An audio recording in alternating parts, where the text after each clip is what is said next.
One day, a mysterious door appears, leading to another world where anything learned, skills, or items can be brought back to reality.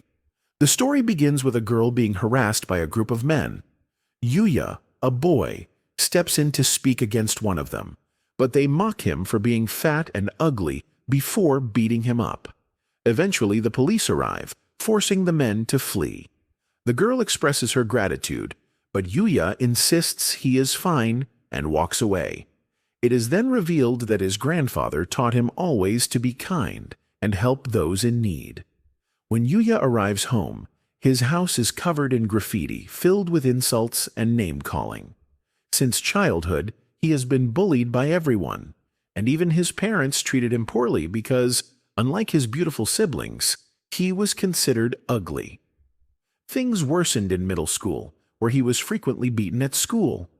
The only person who cared for him was his grandfather, who always reminded him that kindness would bring him happiness. After his grandfather passed away, he left his house and all his savings to Yuya. Though his parents tried to contest the will, Yuya ultimately inherited everything, leading his parents to completely abandon him. Now, he lives alone and works part-time every day. At school, Yuya is graduating from middle school, but his yearbook is filled only with cruel comments about him. As he tries to leave, his bullies stop him, reminding him that even after graduation, he will always be their errand boy. Yuya insists he needs to get to work, but they beat him up while his brother and sister watch from a distance without intervening. When he finally arrives at his job, his boss, fed up with his constant lateness, fires him on the spot. At home, Yuya eats a depressing meal. Looking at himself in the mirror, frustration builds up, and he throws a tantrum, smashing the mirror, convinced that nothing will ever change, even after graduation. In his anger, he punches the wall, only for it to unexpectedly reveal a hidden room. Inside the hidden room, Yuya discovers a collection of strange items, assuming they must be souvenirs from his grandfather's travels. Among them, he finds an unusual door. Curious, he opens it, only to step into a mysterious space. Suddenly, a notification appears, startling him. As he reads through it, he learns that the door is connected to another world. More notifications pop up, explaining various functions, such as the ability to store items and control who can access the door. Though confused by these features, Yuya compares the system to a game and decides to check his status. However, when he sees it, he is devastated to find that all his stats are incredibly low. Yuya looks around the mysterious room, taking in its strange atmosphere. When he glances outside, he is shocked to find that it truly is another world. On a nearby table, he notices a note. At first, he is unable to read it, but a notification appears, revealing that he possesses a language skill that allows him to understand it. Reading further, he learns that the house once belonged to a great sage who, knowing his death was near, left everything behind for whoever discovered it. This includes not only the house, but also all of its contents. The note also explains that the house is protected by powerful magic, making it impossible for anyone to break in except for the rightful owner. Exploring further, Yuya finds a collection of weapons. As he examines them closely, he realizes that they are not ordinary weapons but exceptional items of incredible power, capable of causing immense destruction. Stepping outside, he decides to test one of the swords.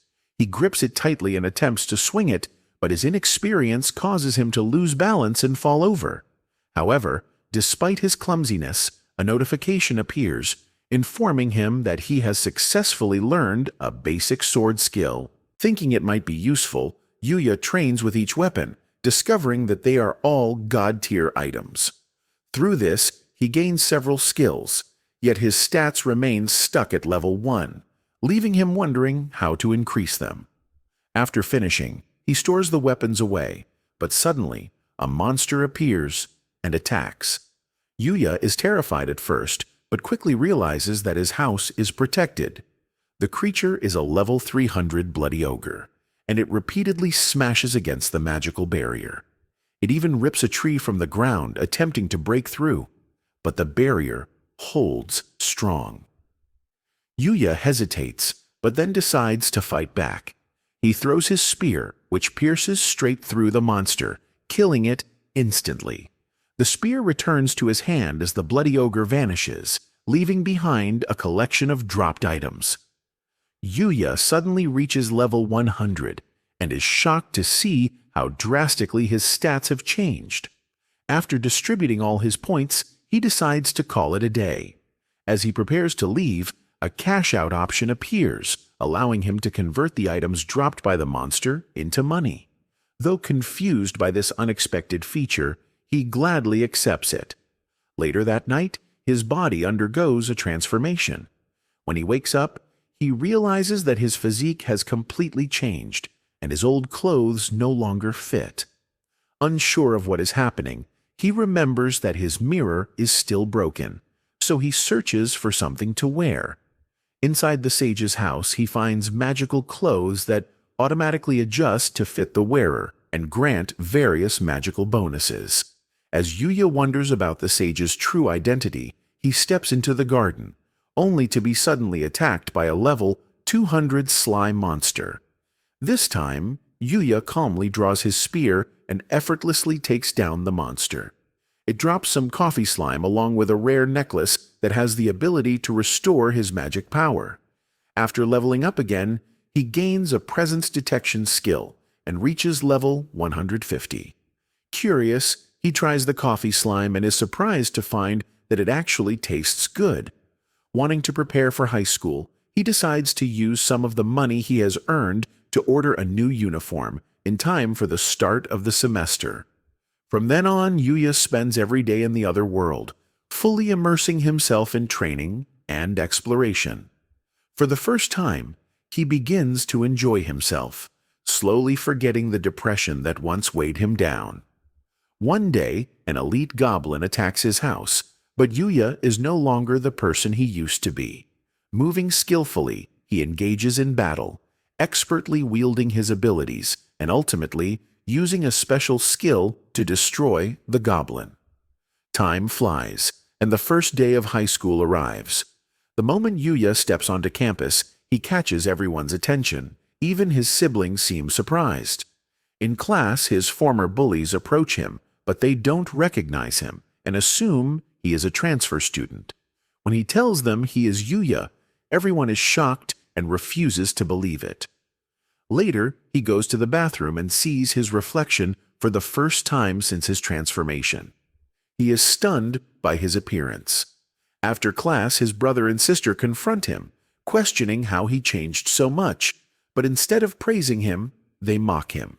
Before he can react, a limousine stops, drawing everyone's attention. To his surprise, the girl he saved steps out, looking for him. She reminds him how he rescued her, and Yuya wonders how she knows his name.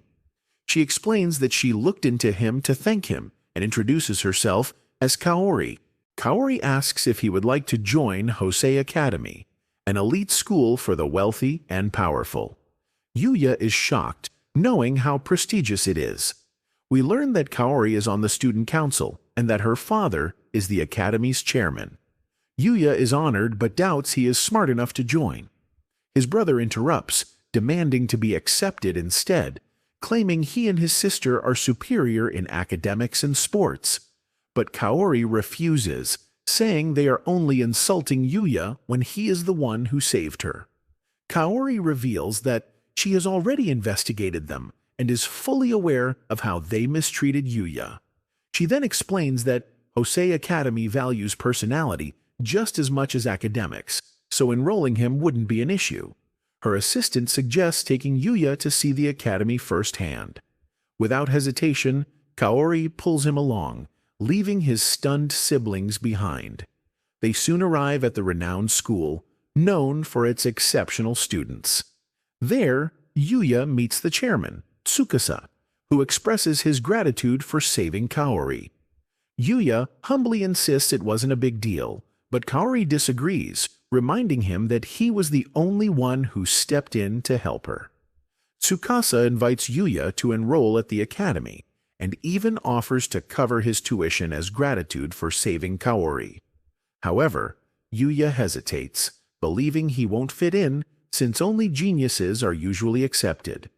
Tsukasa explains that geniuses are simply those who have learned how to work efficiently, not just those born with talent.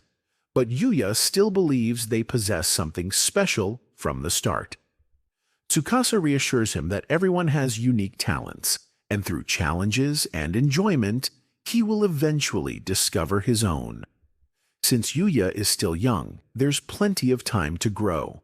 He then suggests that Yuya experience the school for a day before making a decision. Kaori wonders whether Yuya will fit in, but as the class progresses, he realizes it feels surprisingly normal, except the students are much more engaged and enthusiastic. During the break, a group of classmates swarms him, eager to learn more. They bombard him with questions, asking if he's an idol or if he has a girlfriend. Before things get overwhelming, a student named Rio steps in, stopping them from overwhelming Yuya.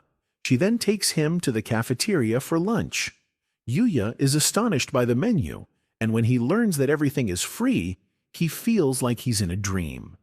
They sit with another student named Shingo, and as they chat about anime, Yuya is pleasantly surprised to find they share his interests.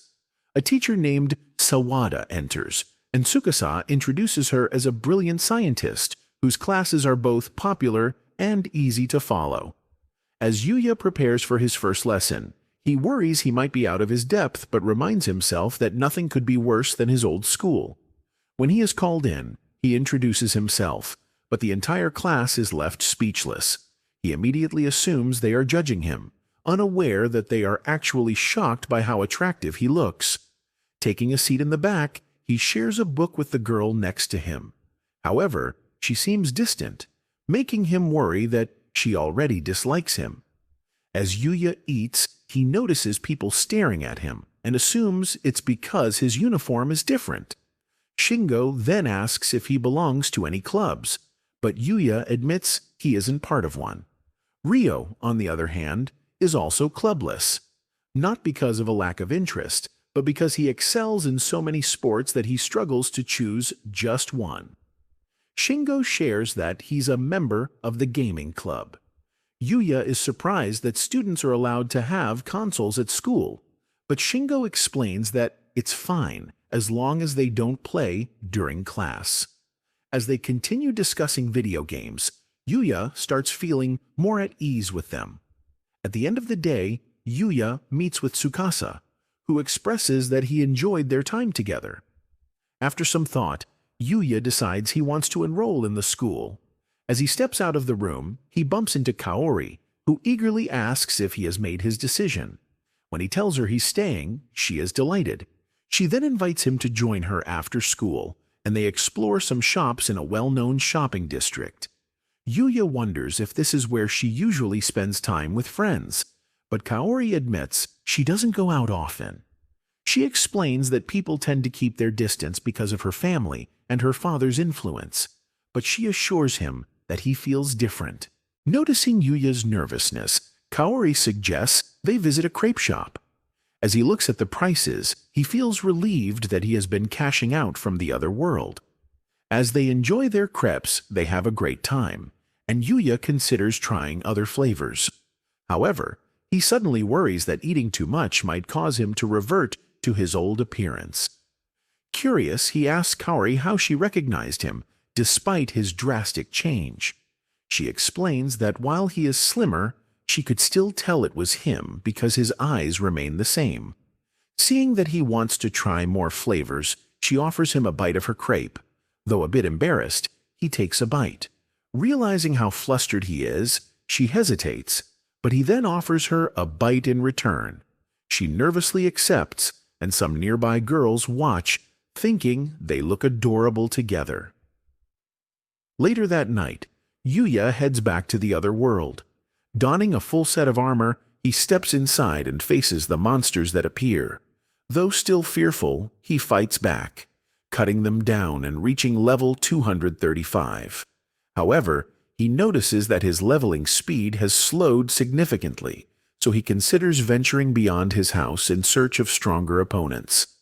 Reflecting on his time at the academy, Yuya decides he wants to take on a new challenge. As he steps beyond his gate, a sudden scream catches his attention. Without hesitation, he grabs his spear and rushes toward the sound. Arriving at the scene, he finds several soldiers brutally slain. His eyes land on the culprit, a level 200 goblin general. Recognizing its danger, he also spots a girl cowering behind it. Without wasting time, he hurls his spear at the goblin, but it manages to deflect the attack. However, in that brief moment, Yuya crashes down from above, delivering a powerful blow that defeats the monster. Just as he turns toward the girl, she cries out a warning. Another goblin is behind him. Before he can react, he's sent flying. This one is noticeably stronger and faster than him. But Yuya refuses to give up, knowing he has other strengths to rely on. Quickly adapting, he uses his spear to vault over the goblin and seamlessly switches to his bow, unleashing a rapid flurry of arrows. Then, shifting to his sword, he finishes the fight by slicing the goblin clean in half. After checking on the girl, he wonders about the presence of other humans in this world. However, before he can get answers, she collapses. Hearing footsteps approaching, Yuya instinctively activates an invisibility skill, hiding from sight. A group of knights arrives, searching for the girl, and it is revealed that she is actually Princess Lexia. Back at his house, Yuya reflects on the encounter, wondering if she's safe. However, since the knights showed up to help her, he assumes she must be fine. Glancing at his shirt, he realizes that, although it's enchanted to stay clean, he should probably buy some new clothes, especially now that he has money from the other world. Although his enchanted shirt stays clean, Yuya realizes he should get more clothes so he doesn't always look the same. Meanwhile, a frustrated director is seen shouting at a man, Show's manager. Show, a model, has failed to show up for an important photo shoot. The manager finally gets a call from Show and is informed that he is on his way, but the director is furious. He feels Show is disrespecting everyone involved, especially Mew, the other model, who has been waiting for hours. Since the shoot is centered around a couple's theme, proceeding without him is simply not an option. The director considers his options, realizing that with everyone waiting, they can't afford to delay any longer. Determined to keep things moving, he decides to search the mall for a potential replacement. Meanwhile, Yuya is browsing through stores, feeling overwhelmed by the endless clothing choices. As he tries to decide, a group of girls approaches him. Worried that it might be a sales tactic, he stays cautious. They show interest in getting to know him and even offer to help him shop. Not wanting to be rude, he politely declines. The girls are left stunned, and after he walks away, they start freaking out over him. Yuya, however, wonders if he handled the situation correctly. Elsewhere in the mall, the director continues searching for a stand-in, but refuses to give up. As he and his assistant scan the area, they suddenly spot Yuya. The moment the director lays eyes on him, he knows Yuya is the perfect choice. Yuya gets approached by the director, who quickly explains their predicament. Although nervous, Yuya thinks about all the people relying on him and decides to step in as their model. He takes on the role of the boyfriend for the shoot, posing in various outfits and positions. The director encourages him to look sexier, but Yuya struggles with the direction. However, Miu reassures him that he is doing well for a first-timer, and Yuya finds himself captivated by her beauty. She thanks him for helping out, but Yuya notices her moving closer. The director comments that Yuya looks stiff, so they transition to a new location. Watching Miu work, Yuya is impressed by her professionalism, especially since they are the same age.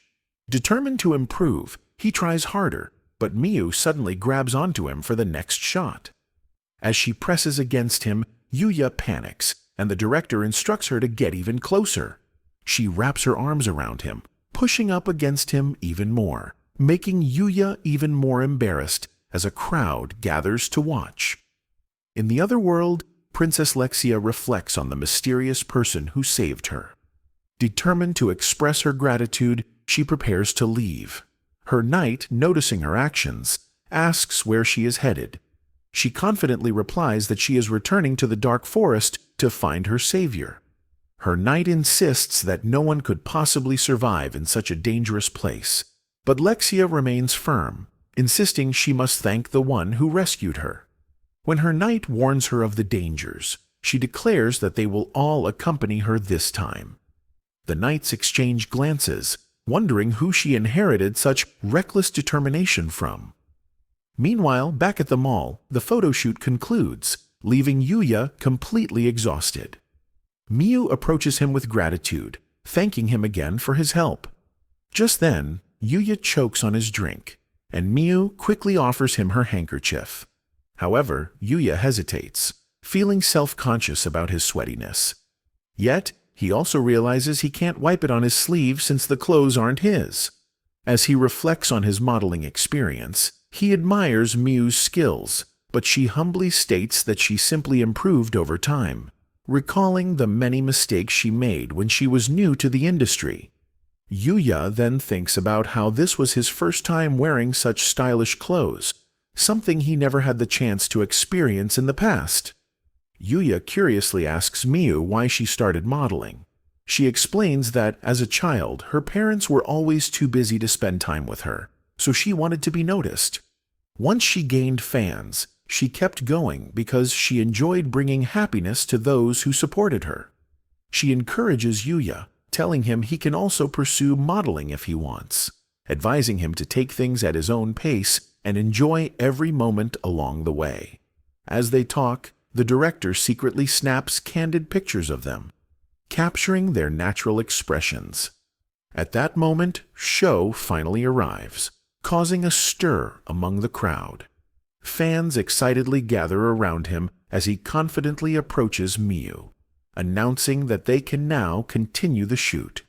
Without warning, he pushes her up against the wall, suggesting they go out for drinks.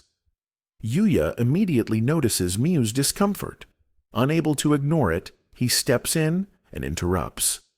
Sho turns to Yuya, demanding to know who he is. Annoyed, Sho suddenly throws a punch, but Yuya effortlessly dodges and counters, sending Sho flying. Everyone watches in shock as Yuya realizes just how slow the punch felt. Worried that he caused a scene, he braces himself for backlash. However, instead of anger, the crowd erupts in cheers, praising him for standing up to Sho. Meanwhile, Sho, stunned by his defeat, struggles to comprehend how he lost, especially considering his boxing experience. The director tells Sho to leave, saying they caught everything in 4K. Realizing the damage to his reputation, Sho takes off in a panic. Miu, relieved, thanks Yuya for stepping in, revealing that Sho had been following her around for a while, and she hadn't known how to handle the situation. The director adds that Sho had a history of bad behavior, and after this incident, his career is likely over. Turning to Yuya, the director asks if he'd be interested in continuing as a model. Though grateful for the opportunity to work with such professionals, Yuya humbly declines, believing he isn't skilled enough for the job. The director respects his choice but insists on giving him all the clothes from the shoot as a token of appreciation. Since Yuya wasn't an official hire, they couldn't pay him, but they wanted to thank him properly. Yuya initially feels the experience itself was reward enough, but the director reminds him that work deserves fair compensation, especially since he ended up saving the day. Accepting the gift, Yuya expresses his gratitude. Before parting ways, Miu tells Yuya she hopes to work with him again in the future, and they wish him well. Later, as they drive off, the director sighs, thinking it's a shame Yuya didn't want to continue. He had the potential to be a star.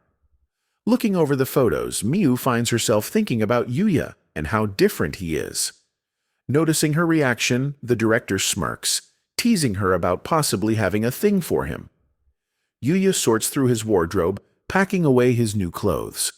Meanwhile, his photo has begun circulating, catching the attention of talent agencies. One particularly determined agent is desperate to find him, instructing her team to track him down before any competitors do. She's impressed that an amateur like him could stand alongside Miu and is determined not to let such talent slip away. Meanwhile, in the other world, Lexia and her knights battle against a group of goblins. The fight is intense, and the knights are struggling to hold their ground.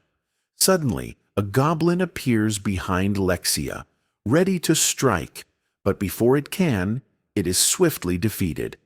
The knights are stunned as Yuya steps forward, effortlessly cutting down the remaining goblins.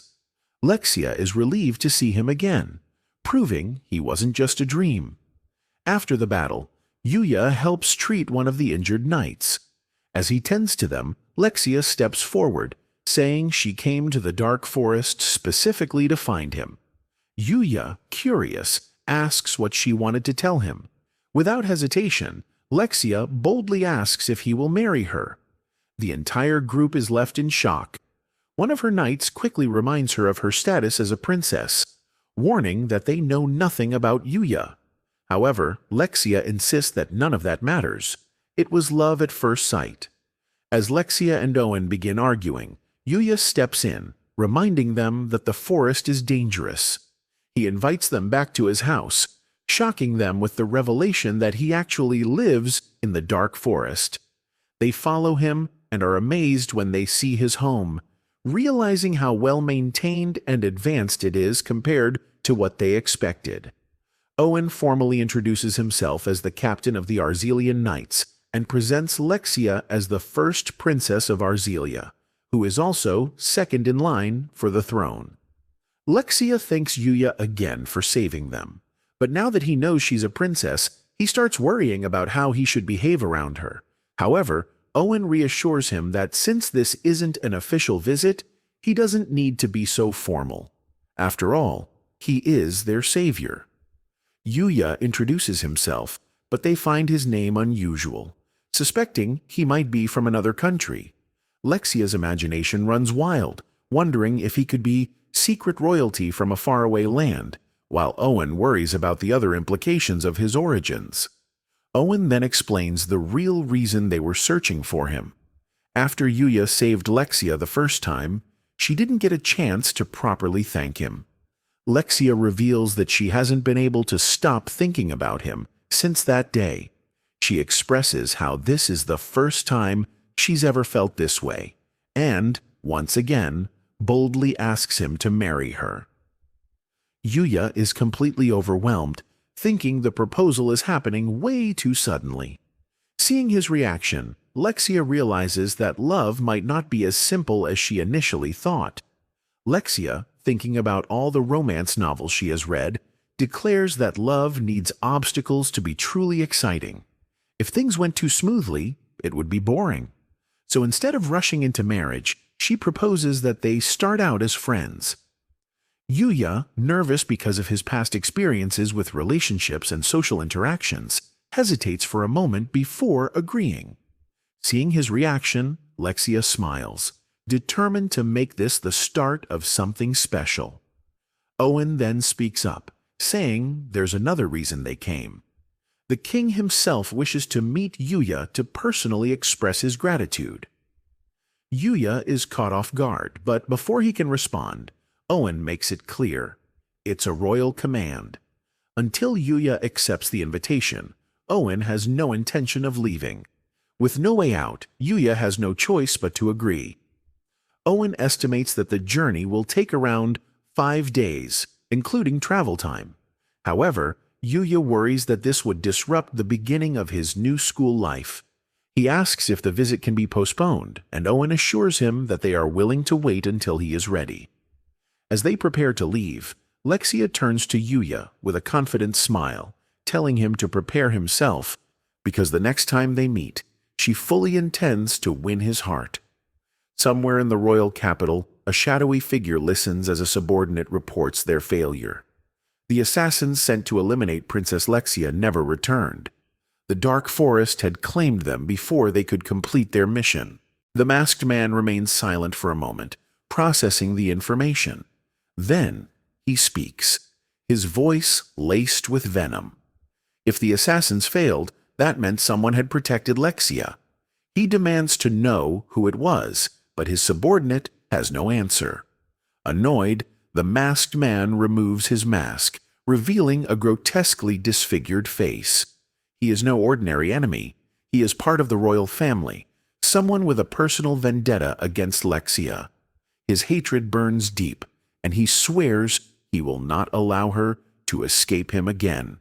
With a cold glare, he warns his men that failure will not be tolerated a second time. Meanwhile, back at Yuya's house, he marks his calendar, setting the date for when he will visit the king. But for now, his focus is on something more immediate. His first day at the prestigious Usei Academy. Dressed in his new uniform, he steps out, walking through the city toward school. As he moves through the streets, heads turn and whispers follow him. Passers-by are convinced he must be some kind of famous model, unaware of his true identity. Arriving at the academy, Yuya is greeted by the school director. However, the director is in a rush, only having time for a quick word.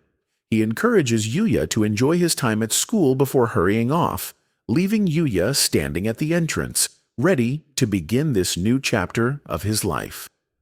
Yuya is officially introduced to his new class, and as he stands at the front, he spots familiar faces, Ryo and Shingo, who look excited to see him. He feels a bit nervous, but is relieved to have some friendly faces in the room. Later, we cut to the school's soccer field, where a match is in full swing. A student named Roy dominates the game, skillfully weaving through defenders before scoring a goal. The crowd erupts into cheers, especially the girls, who admire his talent. Yuya watches from the sidelines, impressed by Roy's speed and technique. As he observes, a girl named Kaidi approaches him, curious as to why he isn't playing. He explains that he doesn't have his gym clothes yet, so he's just watching for now. On the field, Roy continues leading his team with confidence. This time, he rushes toward the opposing goal, drawing the defenders toward him. At the last moment, instead of shooting, he skillfully passes the ball to his teammate Akira, setting him up for the perfect shot. Akira prepares to unleash his special move, but his execution is off. Instead of hitting the goal, the ball flies straight toward Kaidi at high speed. Before she can react, Yuya moves in an instant, stopping the ball effortlessly. In the same motion, he kicks it back toward the goal, and to everyone's shock, it sails past the keeper and lands in the net. The entire field falls silent for a moment, before erupting in amazement. The players and spectators are stunned by his incredible speed and precision. Kaide stares at Yuya, still processing what just happened, while he simply checks if she's okay, unaware of the impression he just made. Akira rushes over to apologize, swearing to become Kaidi's servant, but she says she's fine and turns him down. Ryo vouches for Akira, saying he's just a bit quirky, and Akira thanks Yuya for saving them. Later, Kaori heads to the locker room to change for gym class. The girls are talking about Yuya, calling him a prince. Kaide tells them what happened, and they wonder if he has a girlfriend. Kaori and Kaide insist nothing has been confirmed. During his next class, Yuya waves to Kaori, who is on the field. Suddenly, delinquents on motorbikes burst in, swinging bats. Students recognize them as the Red Ogres, the most dangerous gang in the area. Yuya sees his siblings among them.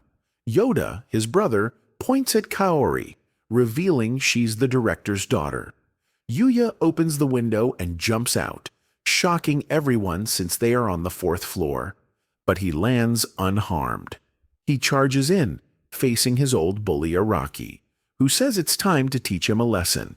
Araki's boys rush at Yuya, but he dodges their attacks and disarms them instantly. Araki lunges, but Yuya ignores him, focusing on saving Kaori. However, an enormous guy named Amori blocks his path. Amori charges, but Yuya doesn't budge and tosses him aside. Yuya reaches Kaori, checking if she's okay, but the gang's boss charges at him. Yuya dodges, but the boss swings at him with his bike. Yuya jumps out of the way, causing the guy to lose control and crash. The boss is knocked out and the police arrive, arresting the delinquents. The students are told to return to class. Yuya checks on Kaori, and she suddenly becomes weak. He catches her, and they share a moment. Meanwhile, Yoda thinks the Red Ogres were useless, but the boss suddenly grabs him by the throat, blaming him for their failure. Sarah begs for mercy, but she gets kicked away. Yoda struggles as the boss keeps choking him, until Yuya steps in, breaking them apart. Yoda, gasping for air, thanks him. The boss charges at Yuya, but Yuya simply stares him down, stopping him in his tracks. The students wonder what just happened, but things soon settle. Yota, still shaken, asks why Yuya saved him. Yuya tells him that despite everything they've done to him, they are still his family. He couldn't just abandon them. Tears stream down Yoda's face as he and Sarah fall to their knees, apologizing for everything. Yuya's friends join him, and he apologizes for the trouble caused by his past. But they're too amazed by him, still in disbelief that he jumped out of a fourth-story window. Later, Yuya decides to explore the other world, but recalls Owen's warning. The dark forest is the most dangerous region, filled with monsters strong enough to destroy an entire city. Yuya begins to wonder about the sage who once owned his house. Yuya ventures deeper into the forest, searching for stronger monsters. Suddenly, he hears a cry and spots a puppy being attacked by an orc. The puppy emits a faint dark energy, but is too weak to fight back. Watching from a distance, Yuya identifies the creature as a level 600 orc king with over 20,000 attack power. Realizing he doesn't stand a chance, he thinks about giving up.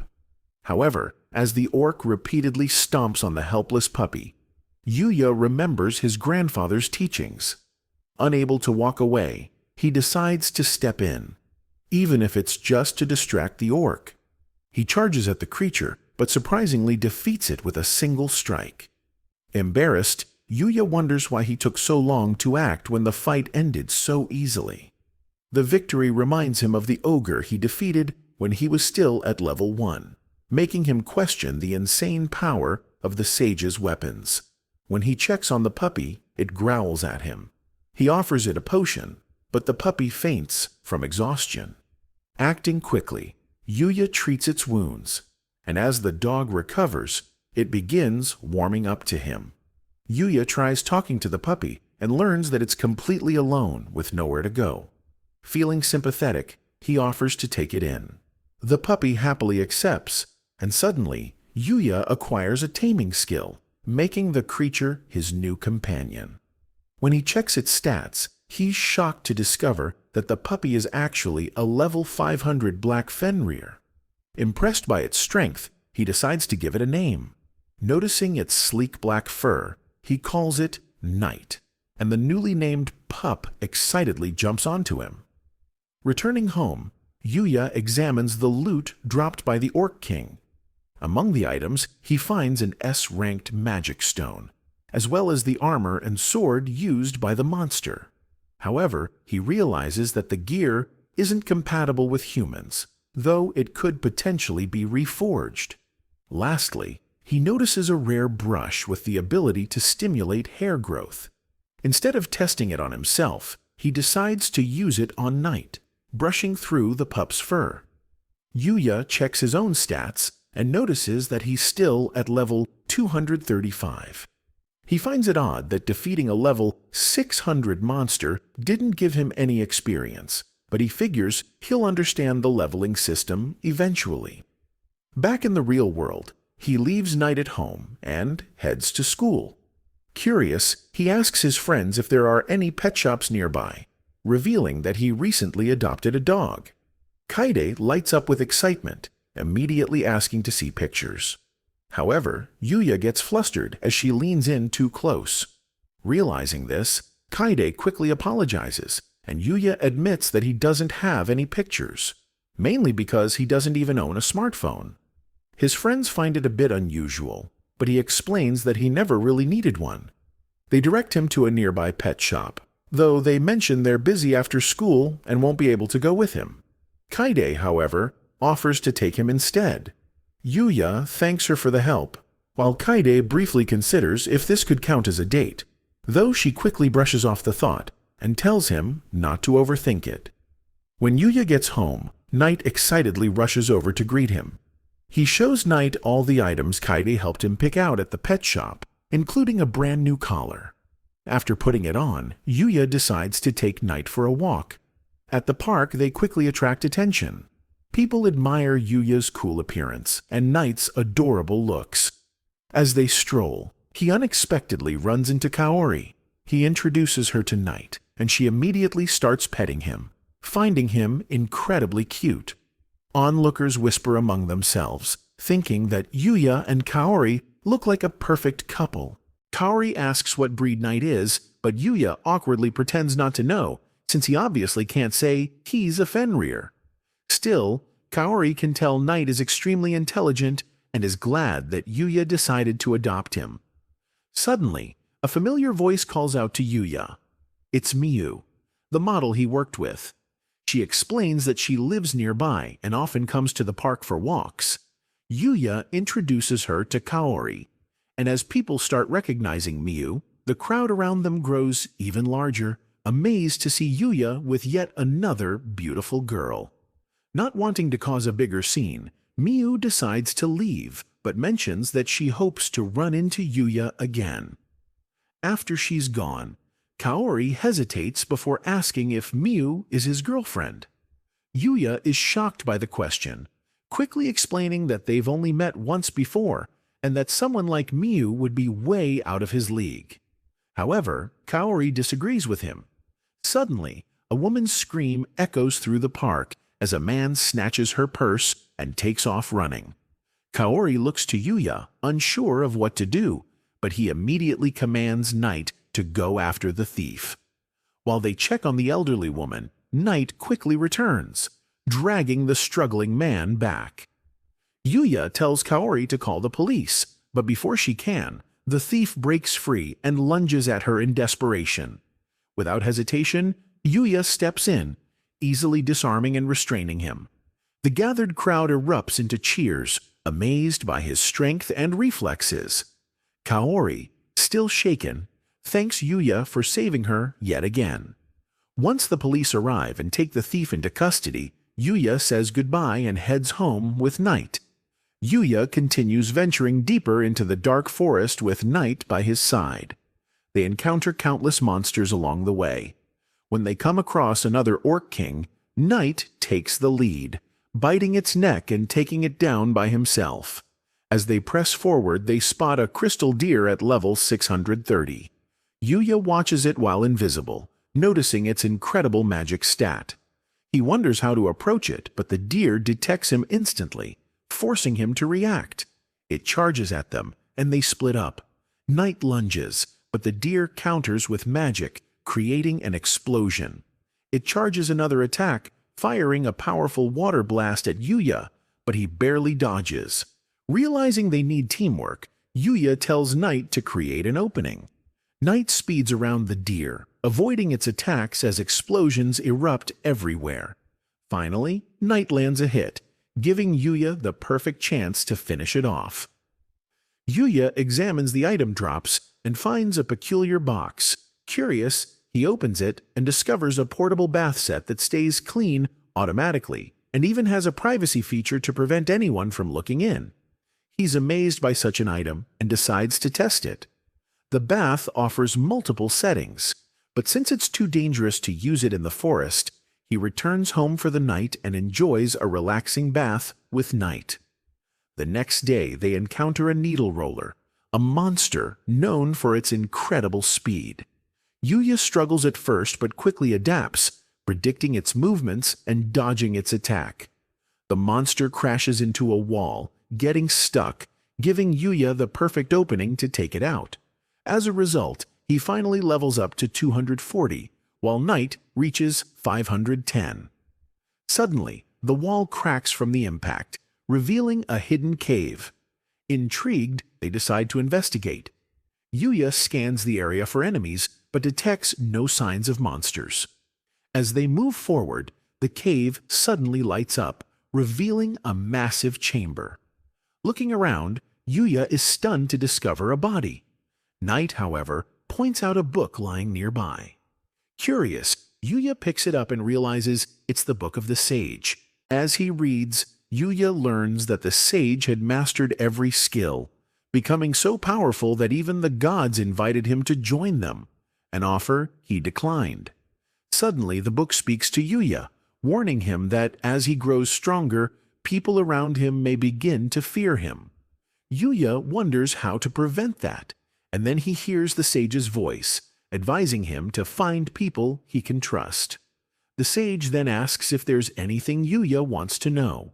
Without hesitation, Yuya requests to learn magic, and the sage fills the book with his vast magical knowledge. However, the sage notes that Yuya can't use magic since he lacks magical circuits in his body, a limitation of being from another world.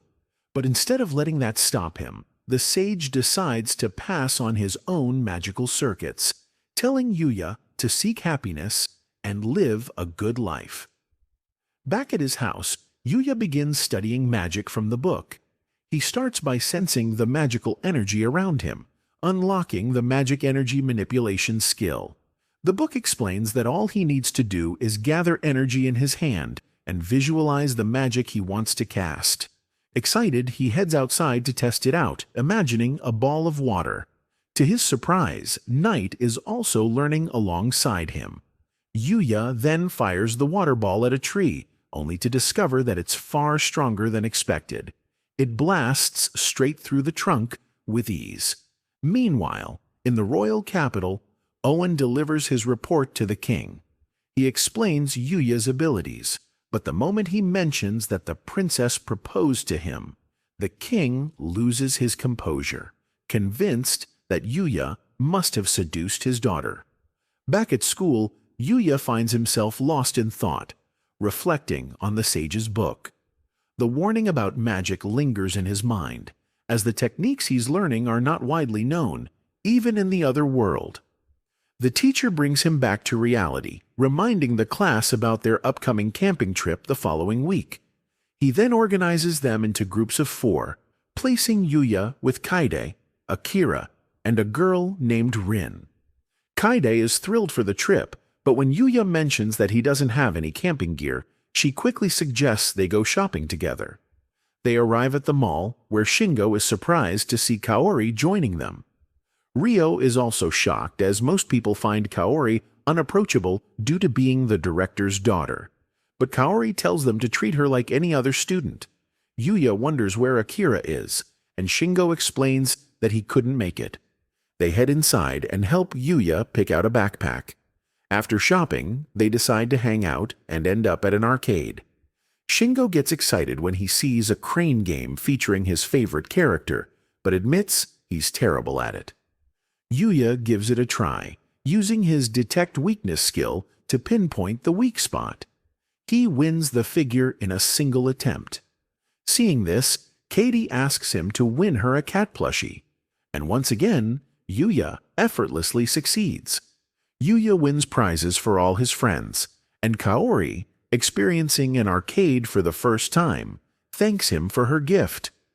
The girls decide to shop for clothes, so the guys take a break at a cafe. As they sit, Yuya reflects on how much fun he's having, grateful for the chance to hang out with friends. But suddenly, an alarm blares. The mall is on fire, and they are instructed to evacuate. Yuya immediately worries about the girls, realizing the fire is likely near them. At the staircase, he asks a man if he's seen them. Just then, Ryo gets a call from Kaide, who says they are trapped upstairs. Without hesitation, Yuya races up the stairs, determined to save his friends. When he reaches the source of the fire, He sees that the sprinklers aren't enough to put it out. That's when he decides. It's time to use his magic. Yuya coats his body in water magic, allowing him to dash through the flames unharmed. He finds the girls unconscious from the smoke and rushes to their side. Checking for others, he uses his detection skill and confirms they are the only ones left. He quickly surrounds them with protective magic, but as the fire flares up, he starts to worry if they can make it out in time.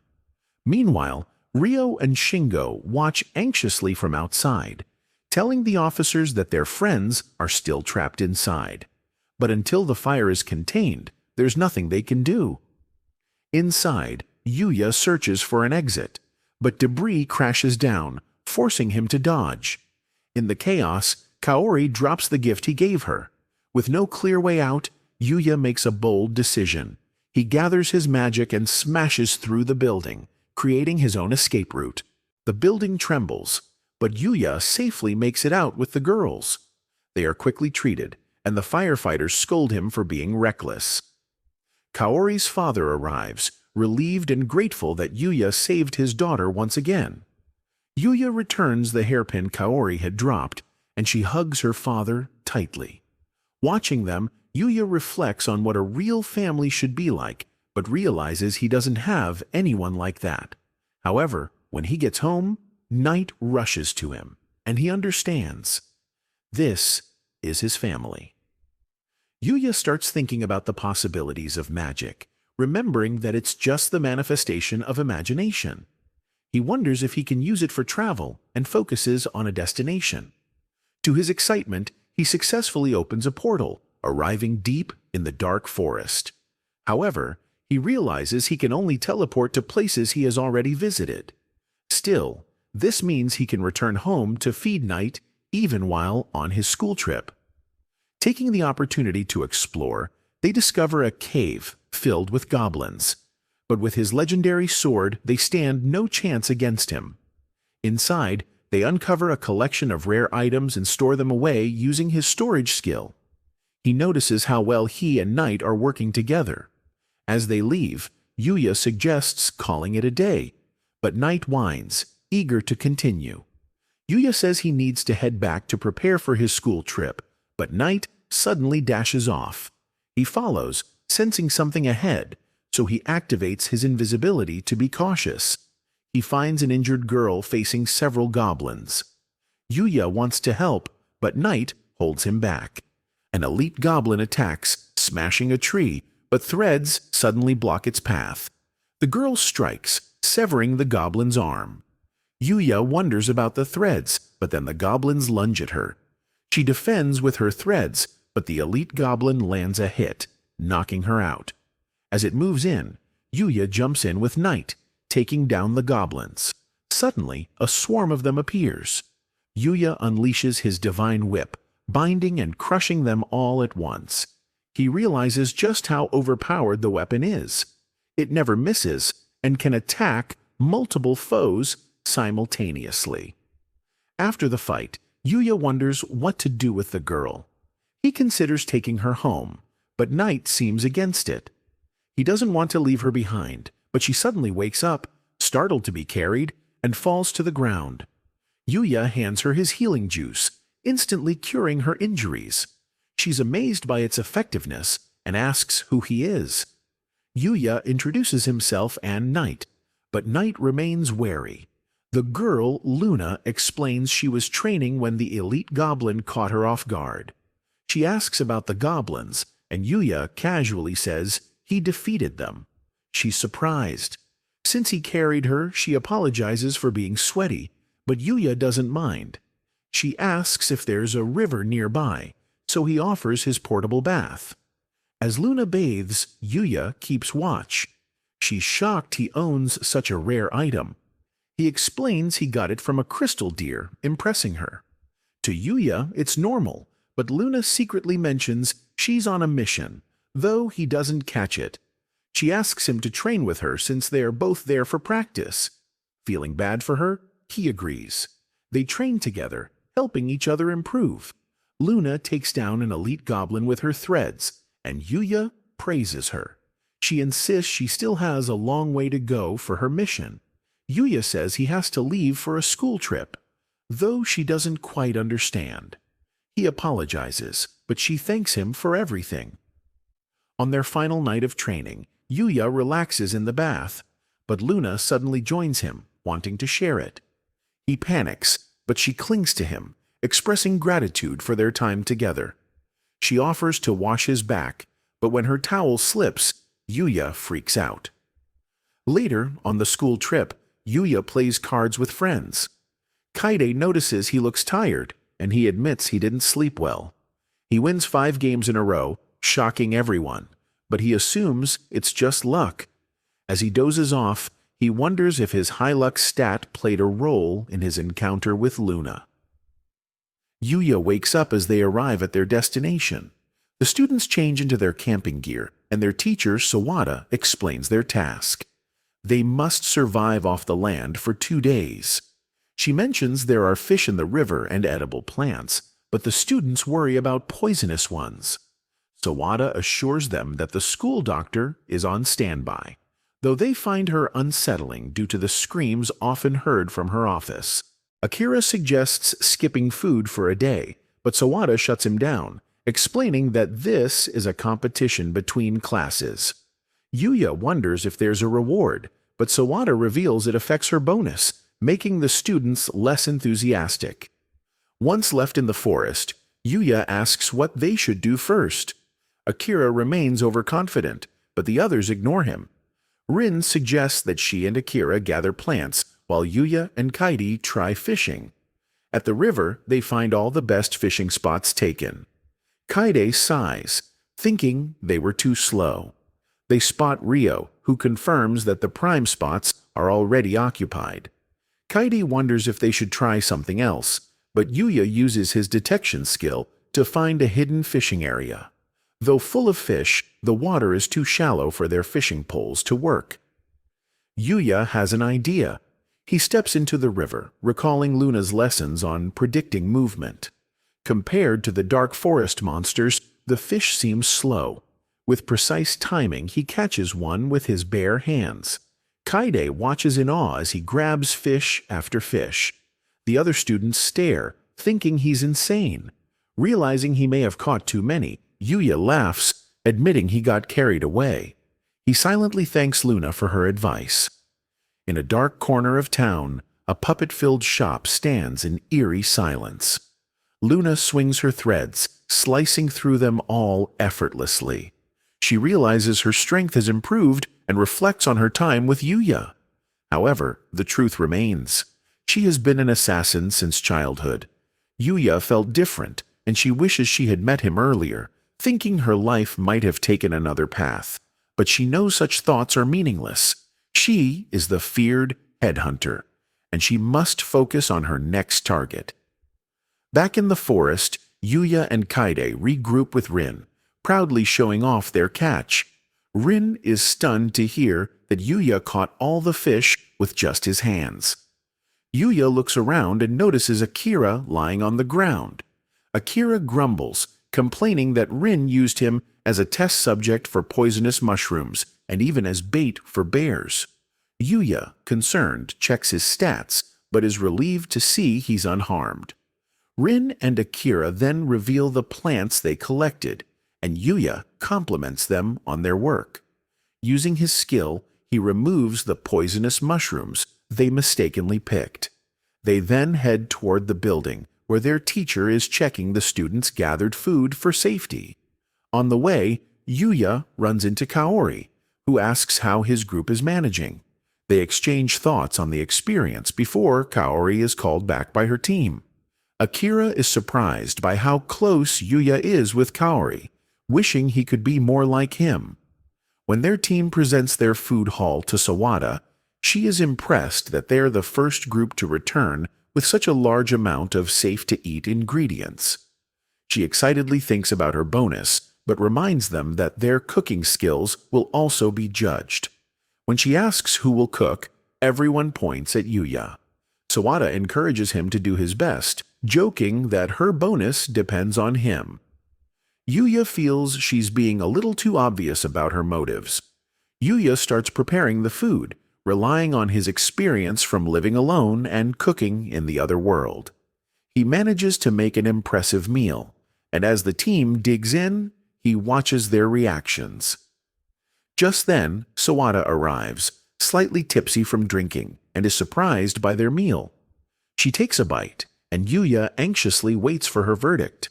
To his relief, everyone finds the food incredible. Sawada even says that despite the school's first-class chefs, Yuya's cooking is better, wondering how it's possible. Yuya reflects on how he used to cook only for himself because he was always alone, but seeing others enjoy his food makes him happy. After the meal, Sawada suddenly asks if he will marry her, shocking everyone. She explains that she never learned to cook or clean since she was always focused on research and has never been in a relationship. Now, after tasting his food, she believes he is husband material and asks him to take care of her. The others quickly protest, and Kaidi even says Yuya isn't good enough. This makes Yuya feel like a failure as a person. However, Sawada insists she is serious, even saying she would wait for him. Yuya, flustered, tells her it wouldn't be appropriate since she's his teacher, but he does think she's a good teacher. Overjoyed, Sawada pulls him into a hug, smothering him, while Kaidi tries to pull him away. Meanwhile, Akira can't believe how lucky Yuya is. That night, Yuya teleports home to check on Knight. He takes out some food from his storage and quickly prepares dinner for him. Watching Knight eat, he reflects on how much he enjoys making people happy through his cooking. Then, he teleports back to camp, only to find everyone in the showers. They all stare at him, leaving him confused. Akira finally points out how absurdly fit his body is. Yuya doesn't understand what's wrong, but Akira is in disbelief. Yuya is not only good-looking but also insanely muscular. Meanwhile, in the girls' bathroom, Rin playfully teases Kaidi, suggesting that all the boys must be interested in her. As they chat, they run into Kaori and bring up the fact that Sawada proposed to Yuya. Kaori is shocked to hear this, and the girls joke that Sawada has an advantage.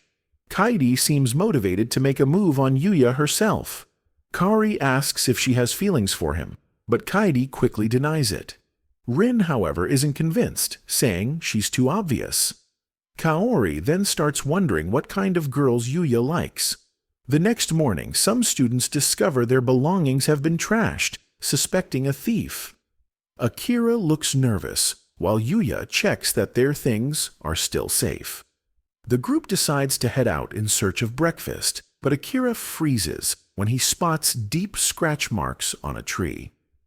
Yuya recalls Akira mentioning that he had been used as bait to lure away bears, and he quickly realizes what's happening. Suddenly, a bear emerges near the girls, causing them to scream and run. Panic spreads among the students as the bear gives chase. Sawada signals for everyone to take cover with her. The bear crashes into a table, and Sawada urges them to get to safety. As they run, she trips and falls. The bear lunges at her, but Yuya jumps in just in time. He wrestles the bear, throwing it to the ground and knocking it unconscious. He rushes to check on Sawada, who admits that under normal circumstances, she would scold him for fighting a bear. But since he saved her life, she decides to let it slide. Once again, she asks him to marry her, but he politely turns her down. Yuya wonders what will happen to the bear, but Kaori explains that they plan to keep it as a guard animal. If it ever attacks people again, they will simply eat it. Strangely enough, the bear seems to understand, resolving the issue. With that, the camping trip comes to an end. Back at his house, Yuya prepares to meet the king in the other world. While waiting for Lexia's arrival, he comes across a group of demons in the forest. Worried that Lexia's party might run into them, he decides to deal with the threat himself. Knight swiftly slashes one of the demons, while Yuya throws his spear, only for the demon to catch it effortlessly. Reacting quickly, he switches to a hammer, smashing the demon and clearing the surrounding area with its sheer force. Once again, he finds himself amazed by the power of the sage's weapons. Among the remains, Yuya finds an unusual-looking helmet and decides to try it on. Unbeknownst to him, a strange rabbit watches from afar, convinced that he is the one. Soon after, Lexia's group arrives. Owen appears alarmed upon seeing Yuya, and he quickly realizes it's because of the helmet.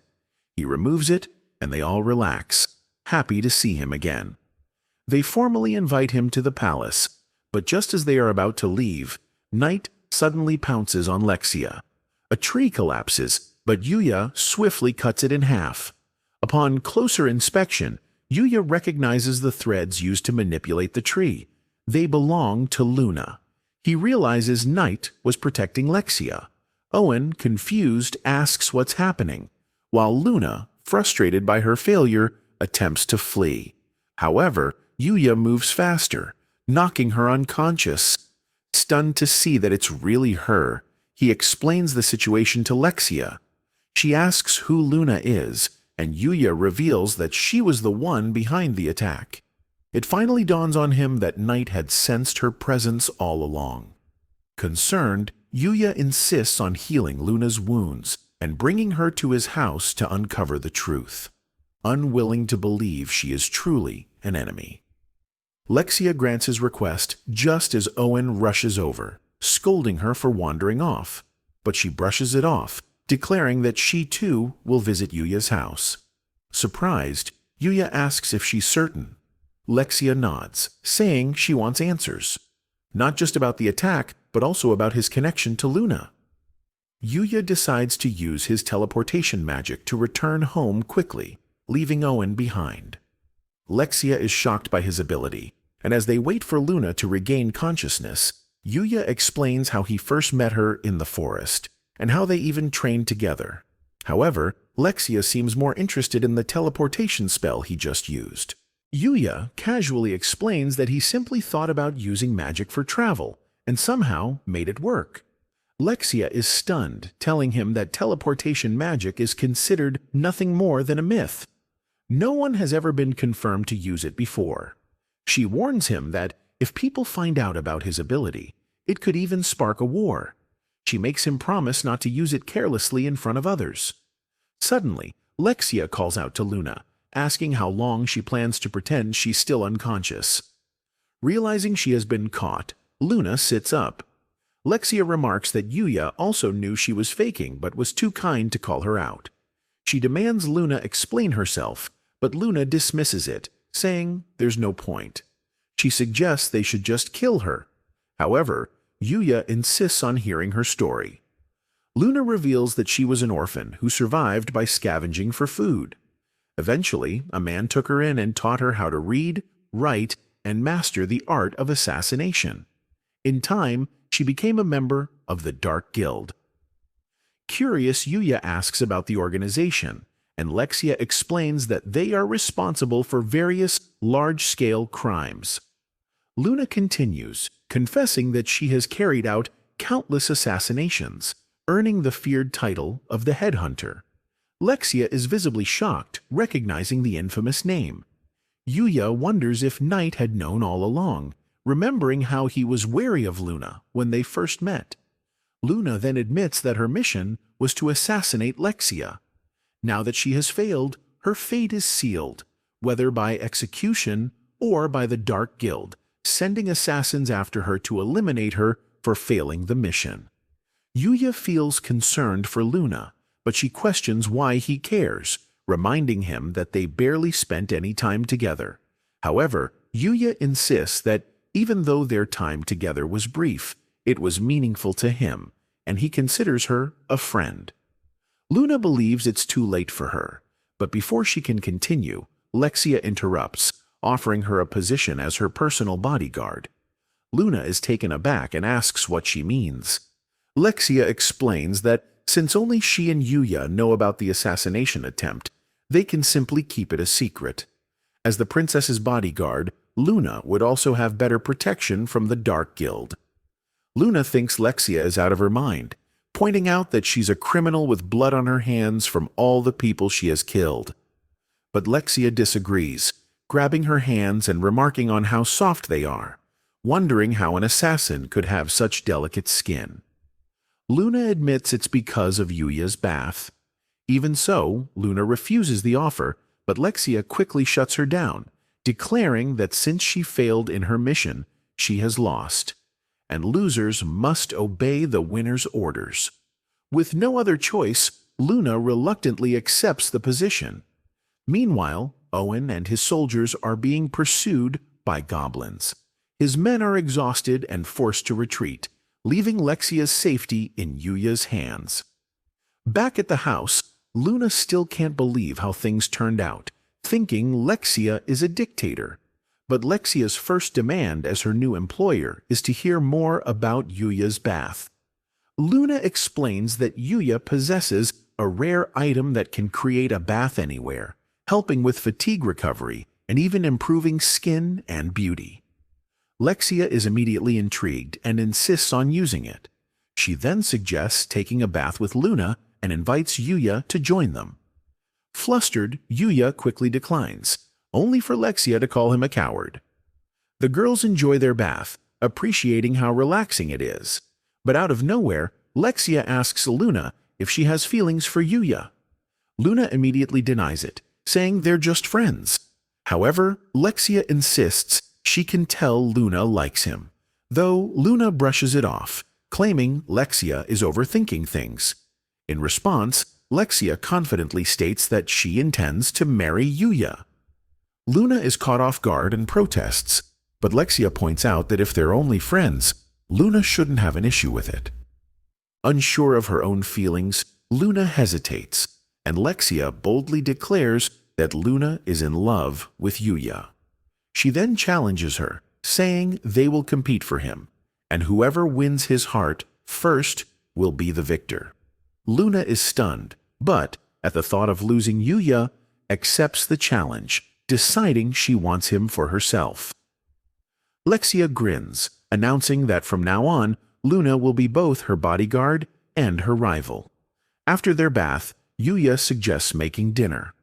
Lexia offers to cook but struggles so much with a single potato that she nearly loses her knife, creating a dangerous situation.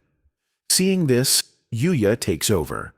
When the meal is ready, the girls find it delicious, and Lexia showers Yuya with praise. Luna, feeling jealous, suddenly asks Yuya to feed her, claiming she's still weak from her injuries. Feeling guilty about how hard he hit her, Yuya agrees. But as she eats, Luna shoots a smug look at Lexia, who gets jealous and demands to be fed as well. Yuya points out that she isn't injured, but Lexia pulls rank as a princess and orders him to do it, leaving him no choice. That night, the girls sleep together while Yuya, exhausted, reflects on how chaotic yet enjoyable the day was. The next morning, they reunite with Owen and his men. Yuya apologizes for leaving him behind, and Owen, seeing Luna, questions her presence.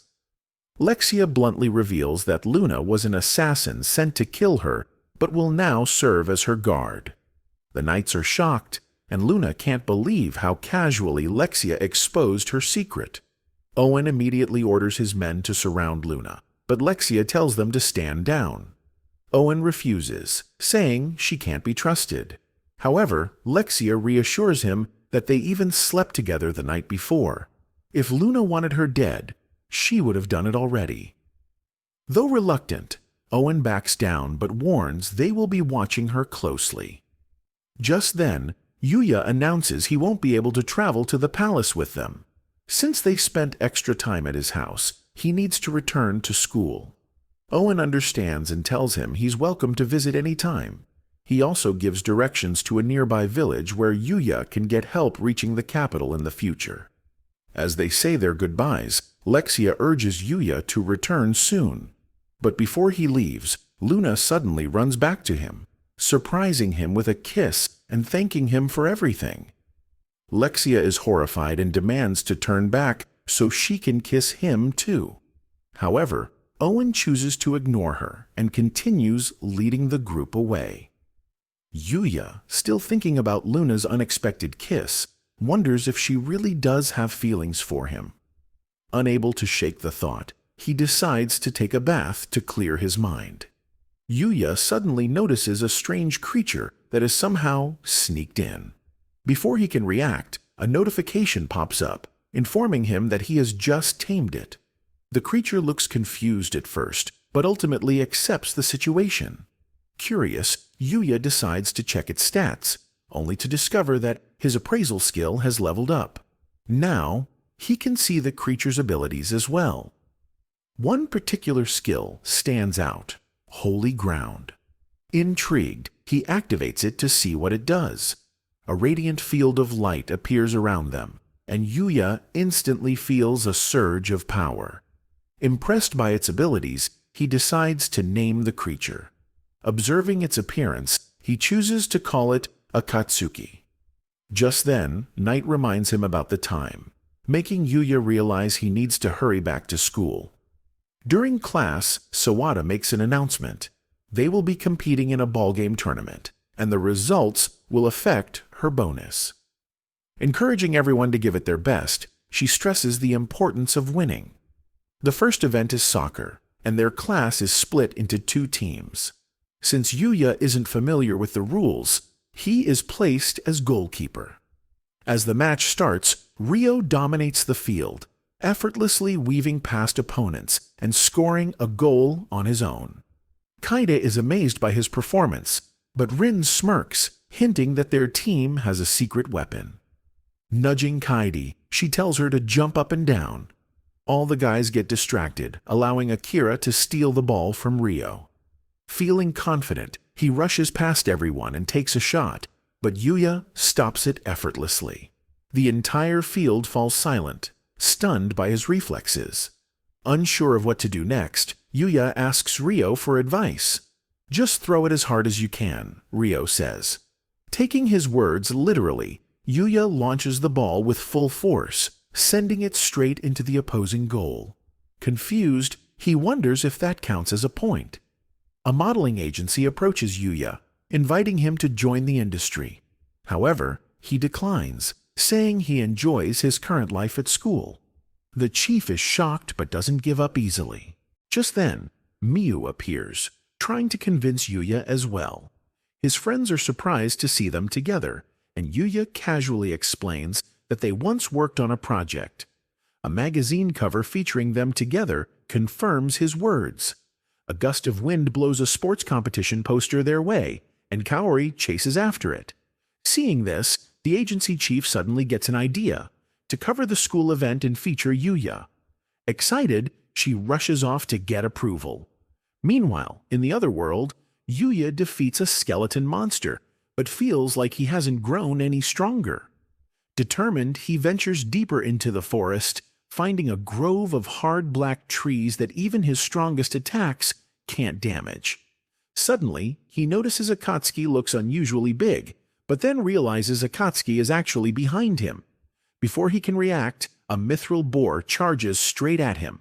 Yuya tries to heal, but before he can, the boar attacks again. Just as he's in trouble, the boar is suddenly sent flying by a strange talking rabbit. Introducing himself as Usagi, the rabbit shocks Yuya with his power. The boar gets back up, but Usagi effortlessly destroys it, along with the surrounding trees. Yuya checks his stats and sees that Usagi is insanely strong, with multiple titles. Thanking him, Yuya is then asked to demonstrate his kick. After watching, Usagi sees potential in him and decides to train him. To prove his power, Usagi blasts through multiple trees with a single kick, setting a new goal for Yuya. After intense practice, Yuya manages to destroy one tree, leading to a sparring match. Curious about the training, Yuya asks why he was chosen. Usagi reveals that he wants Yuya to be his successor. He explains that he holds the title of Divine Kicker, a master of his field. The divines exist to protect the world from the vile, beings born from negativity. Yuya wonders if he has a choice, and Usagi assures him he does, but warns that the fight against the vile is inevitable. More allies are needed, and Yuya has great potential. Yuya isn't sure about becoming a divine, but wants to protect Knight and Akatsuki. Usagi trains him anyway and asks to learn magic in return, impressed by Yuya's barrier. Though Yuya credits the sage, they agree to exchange knowledge. Later, Yuya is chased by the king mithril boar, and Usagi sees it as a good test. Yuya struggles but defeats it using his kicks and whip, earning SS-ranked items. Usagi explains that beyond SSS and EX ranks, the vial exists at the legendary rank.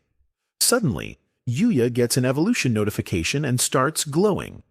His appearance stays the same, but he gains several new skills. The next day, Yuya competes in table tennis, with the chief urging him to put on a good show.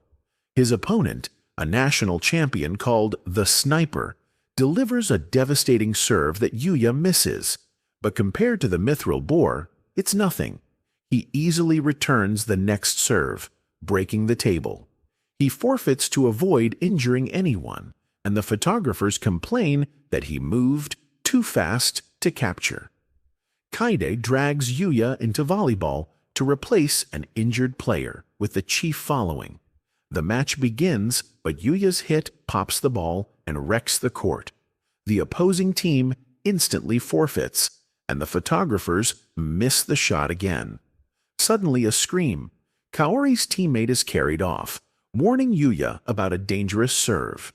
Yuya steps in for tennis, and his opponents tell him he'll need medical attention. Kaori serves, barely missing him, and he encourages her.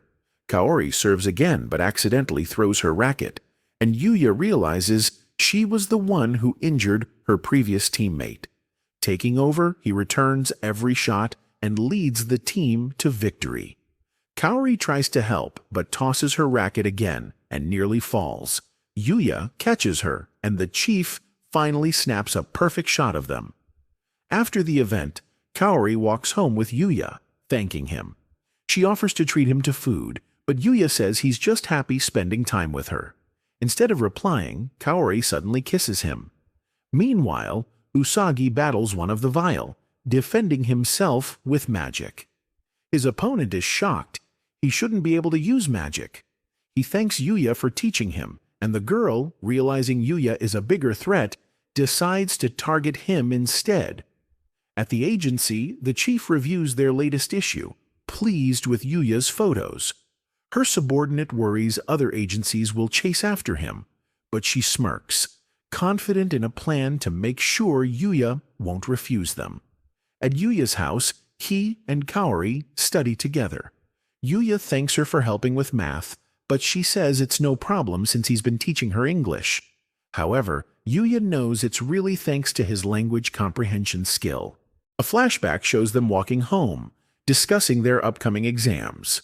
Yuya worries about his performance, surprising Kaori, who thought there was nothing he struggled with. She then suggested studying together. When she arrives at his house, she meets Akatsuki for the first time and finds both his pets adorable. As they study, Kaori asks to use the restroom. After she leaves, Yuya wonders if she'll find it on her own. Instead, she ends up in front of the door to the other world. Yuya rushes after her as she says she felt drawn to it.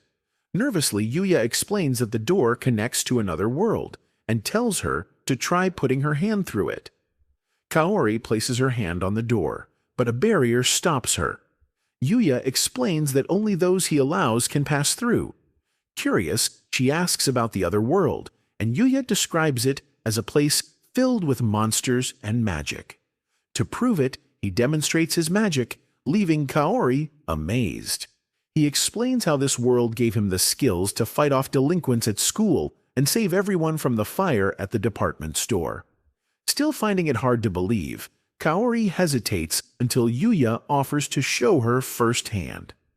Taking her hand, he leads her through the door. Kaori is stunned by the sight of another world. Yuya introduces Knight and Akatsuki, explaining that Knight is a Fenrir, similar to a wolf, while Akatsuki is like a pig. Akatsuki huffs in offense at the comparison.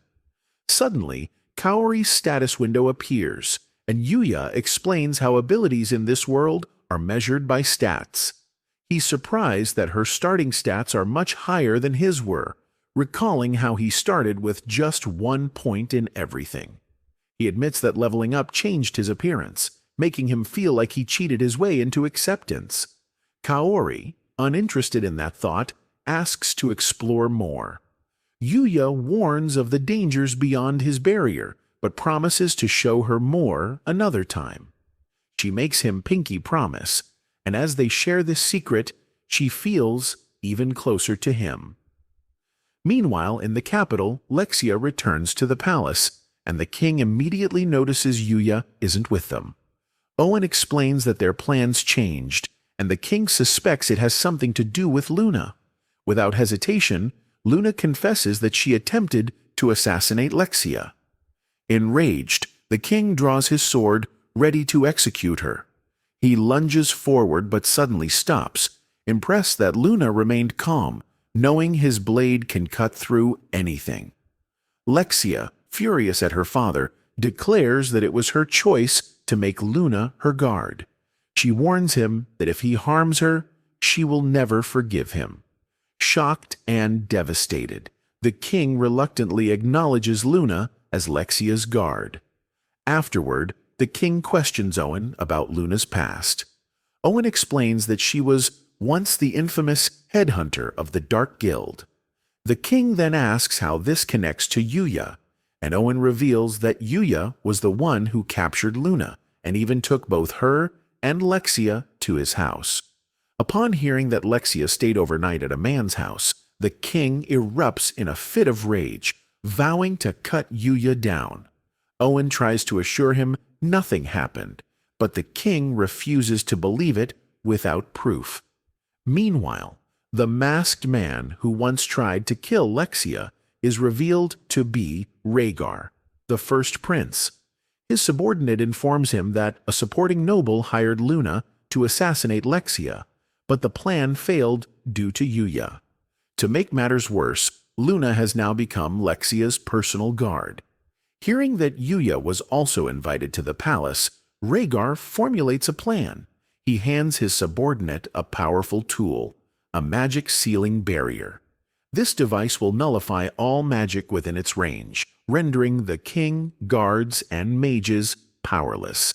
With only Owen and Luna left as threats, the coup would be easy to execute. When his subordinate expresses concern about being exposed if the plan fails, Rhaegar dismisses his worries. He intends to frame Yuya as the culprit. Meanwhile, Yuya enjoys an extra day off after the Academy's competition and prepares to visit the capital. He does some farming, defeating a sheep-like monster that drops several useful items, including a rare bedding item that magically ensures the best sleep.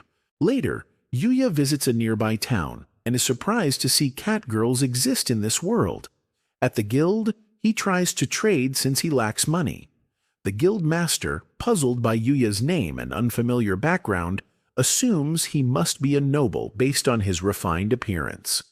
Yuya insists he's just a regular guy, but the guild master finds that hard to believe. When asked what he wants to sell, Yuya pulls out some peppers from his item box, astonishing the master, not because of the peppers, but because of the glass jars they're stored in. Upon inspecting the peppers, the master is further amazed by their unmatched quality, while Yuya casually explains they're just regular ones from a local shop.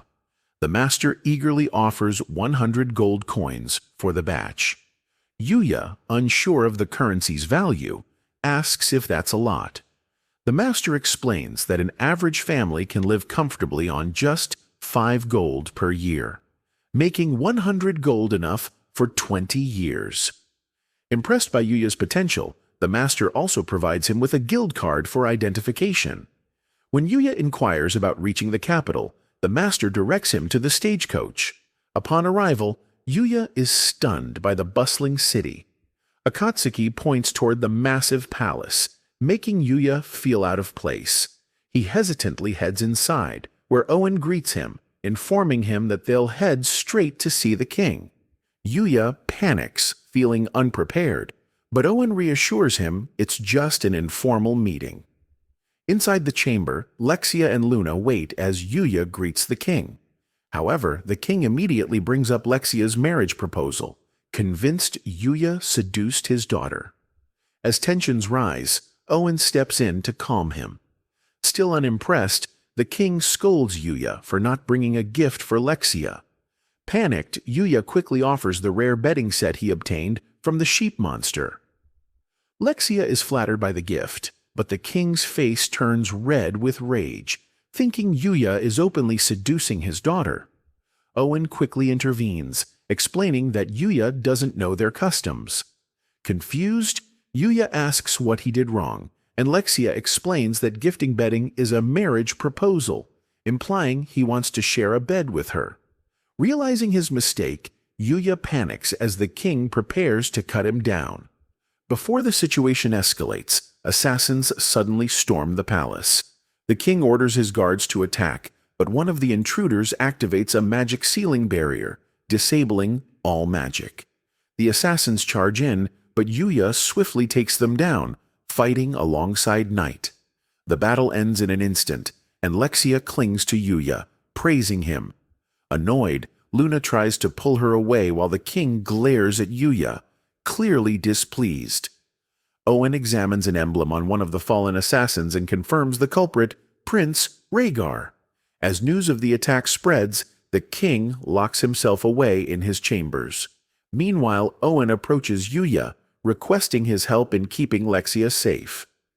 Yuya hesitantly searches for Lexia, but pauses before knocking on her door. Before he decides, she steps out, suggesting they tour the capital, since it's his first time there. Luna reminds her of the danger, but Lexia reasons that if Rhaegar sends more assassins, he'll expose his location. Though Luna agrees with her logic, she knows Lexia just wants an excuse to go outside.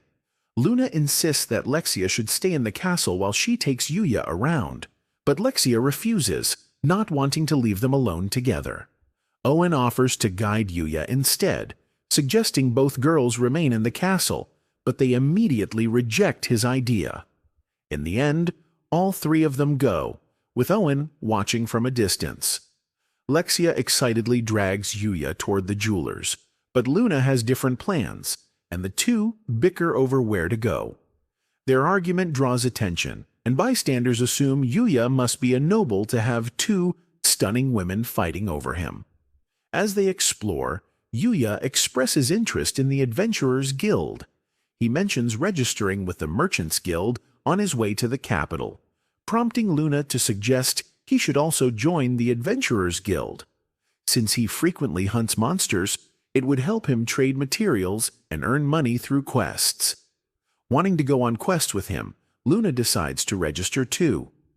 Lexia protests, but Luna teases that she could register as well, though Yuya would likely be too busy for quests with her. Begrudgingly, Lexia follows them to the guild. The receptionist, Emilia, hands them application forms. As Yuya fills his out, he hesitates at the section asking about his magic. Remembering how the sage said magic knowledge in this world is lacking, Yuya decides not to reveal his full abilities. Instead of listing all magic types, including teleportation, he simply writes wind, fire, and water. The next question is about magic power, and Emilia explains that they use a crystal ball to measure a person's magical energy. Yuya wonders why they don't just check their status window, but Emilia clarifies that most adventurers keep their stats a secret. This method ensures no one can lie about their magic power. Luna goes first, and the ball glows yellow. She shrugs, admitting she's never been great at magic. When Yuya touches the ball, it shatters instantly, leaving everyone stunned. Emilia assumes it's a mistake and brings out another crystal, but it breaks again. Yuya apologizes, asking if he needs to pay for the damage, but Emilia reassures him it's fine. As she reviews their applications, she suddenly freezes, shocked to see that Yuya can use 3 types of magic. Yuya hesitates, wondering if something is wrong. Emilia explains that wielding even 3 elements is something found only in legends. Lexia beams, calling him amazing. While Yuya is just relieved, he didn't list everything he could do. Amelia inserts their applications into a machine, which prints their guild cards. She explains that all new adventurers start at F rank. Yuya asks if there's a quest requirement, but Amelia says they can work at their own pace. However, she warns them to be careful with item-gathering quests. If they overharvest plants, they won't grow back properly. The group checks out the quest board, wondering where to start. Suddenly, a woman named Glenda approaches Yuya, saying she wants to team up after seeing him break the measuring crystal. Before Yuya can respond, Lexia and Luna quickly pull her away, insisting she's had too much to drink. Glenda stumbles off but calls back, hoping to see Yuya again.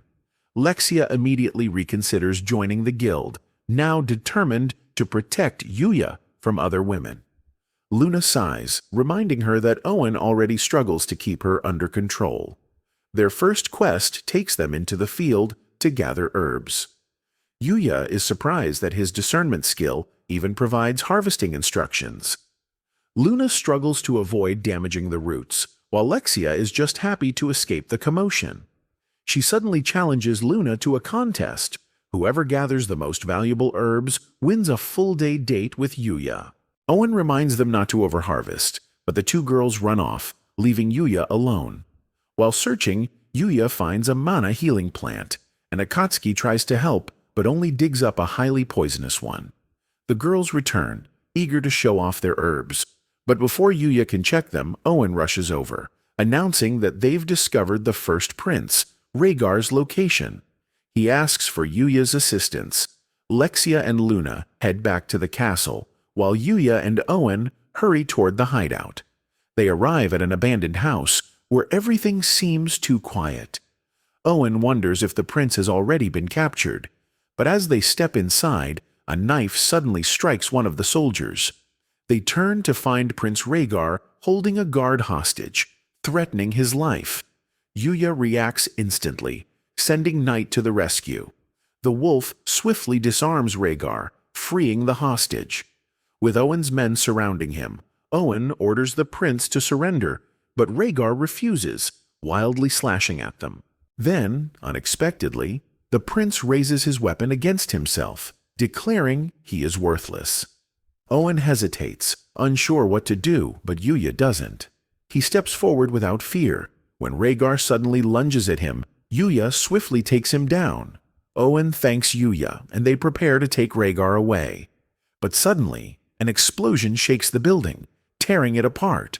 Through the smoke, a mysterious girl from the vial appears. Rhaegar brightens at the sight of her, believing he's been rescued, but she coldly assesses the situation, then declares that Rhaegar has failed and is no longer needed. Rhaegar is shocked to learn that he was nothing more than a pawn. He believed the girl had been helping him to take the throne, but she reveals that her true goal was to use him to spread war and destruction. Realizing he has been betrayed, Rhaegar tries to plead with her, but she coldly dismisses him and prepares to finish him off.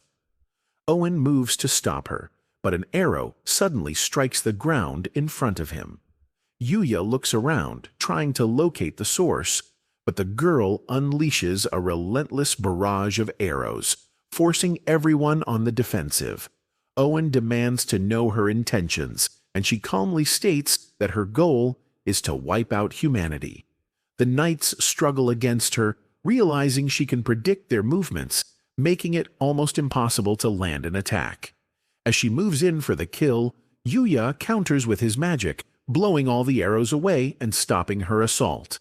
Owen thanks him, and the girl finally acknowledges Yuya, realizing he is the one she has been searching for. Though she wants to fight him, she admits that she has exhausted too much of her power and decides to retreat for now. With the immediate danger gone, Rhaegar is taken into custody. Back at the palace, he is brought before the king, and as the guards remove his mask and clothes, his body is revealed to be covered in deep scars. Lexia looks at him in shock, realizing that she is the one responsible for those injuries. Lexia once lost control of her magic, and Rhaegar was caught in it. The intense exposure to her magical energy drove him mad. giving him a destructive urge that could only be suppressed by harming himself. He resented the king for abandoning him, treating him as if he never existed. Yuya could relate to his pain. Rhaegar, wanting an end to his suffering, begged to be killed. But Yuya stopped him, saying he might be able to help. He took out his healing juice, and though Rhaegar resisted at first, his scars quickly vanished. Stunned, Rhaegar checked a mirror, unable to believe he was healed. Yuya explained that the juice was made from the legendary cure-all herb. The king was astonished and thanked him, but Yuya casually mentioned that he grows it in his garden. Rhaegar laughed bitterly, realizing that even though he was healed, he still faced execution. When Lexia asked about his crimes, the king confirmed he had tried to kill her multiple times. However, since the crime was against her, Lexia decided to pardon him. The king hesitated, saying it wasn't that simple. Rhaegar had also attacked him, but Lexia insisted that he forgive him as well. After some thought, the king relented, allowing Rhaegar to avoid his sentence. With the matter settled, the king considered how to reward Yuya. Lexia eagerly suggested marriage, and Luna, not wanting to be left out, also offered to marry him. However, the king ultimately decided to grant Yuya the title of Lord Knight, along with land and a mansion. That night, Yuya went to his room and immediately fell asleep. But in his dreams, he found himself battling the mysterious girl from the vial. He was overwhelmed and defeated, jolting awake, only to find himself back at school. The next day, his friends invited him to hang out, but he rushed off after class, even ignoring Kaori as he passed by. His mind was consumed by thoughts of the mysterious girl. Determined to prepare for their inevitable battle, he returned to the other world and pushed himself to train harder. However, Knight suddenly sensed something, and before Yuya could react, they were ambushed. The girl appeared, and Yuya was left wondering, why was he being targeted? Yuri declares that she seeks revenge, claiming Yuya is a threat to her plans. Meanwhile, Kaori arrives at Yuya's house, hoping to study with him. Finding the door open, she steps inside and looks around, trying to find him. But just as she starts searching, distant explosions shake the area. On the battlefield, Yuti unleashes a barrage of arrows at Yuya, but he charges forward alongside Knight, managing to land a powerful kick on her. She is impressed by his strength, realizing she must eliminate him before he grows even stronger. As the fight intensifies, Yuya spots Kaori nearby. Panic fills her eyes, and before he can react, an explosion erupts as he tries to shield her. Seizing the moment, Yuti prepares her strongest attack to finish him off. But before the strike lands, Usagi suddenly appears, blocking the attack. He apologizes for arriving late, explaining that he was gathering information. He reveals that Yuti is the disciple of the divine archer. Upon hearing this, Yuti finally speaks the truth. Her master was killed, and she is determined to avenge him. Yuti accuses Usagi of always arriving too late. She reveals that her master dedicated his life to protecting humans, only to be betrayed in the end. Usagi reminds her that the role of the divines is to fight against the vile, and using their powers to destroy the world goes against their covenant with the planet. However, Yuti argues that she only inherited the divine skills from her master and never accepted the title of a divine, meaning she is not bound by the covenant.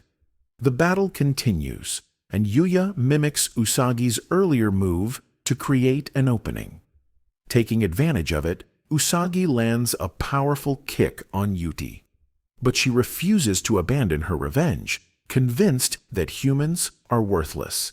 In desperation, she unleashes the power of the vial. With a piercing scream, she sends out a force so strong that Yuya struggles to stay on his feet.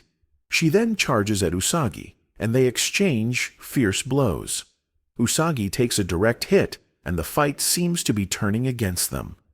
Just then, Akatsuki dashes into the battle, activating his Holy Ground skill. This ability nullifies Yudi's vile power, weakening her. Seeing the opportunity, Yuya delivers a decisive blow, knocking her unconscious. Usagi explains that besides the divine, there are also holy beasts that fight against the vile, and it seems Akatsuki is one of them. He states that Yudi will no longer be able to use her vile powers, leaving her fate in Yuya's hands. Kaori rushes toward Yuya, but a sudden movement behind her reveals a lurking monster. Without hesitation, Yuya eliminates it with a single strike. Kaori stands frozen in shock. Seeing her reaction, Yuya explains that this is the reality of his life in this world. He wonders if she fears him now, having witnessed him kill right in front of her. He admits that his strength has grown unnaturally, calling himself a cheater and fearing she would no longer like him. But Kaori immediately denies that thought. She tells Yuya that he hasn't changed at all since the first time he saved her, that he has always been kind. With a gentle smile, she finally confesses that she has liked him ever since that very first meeting. And with that, the series comes to an end, for now.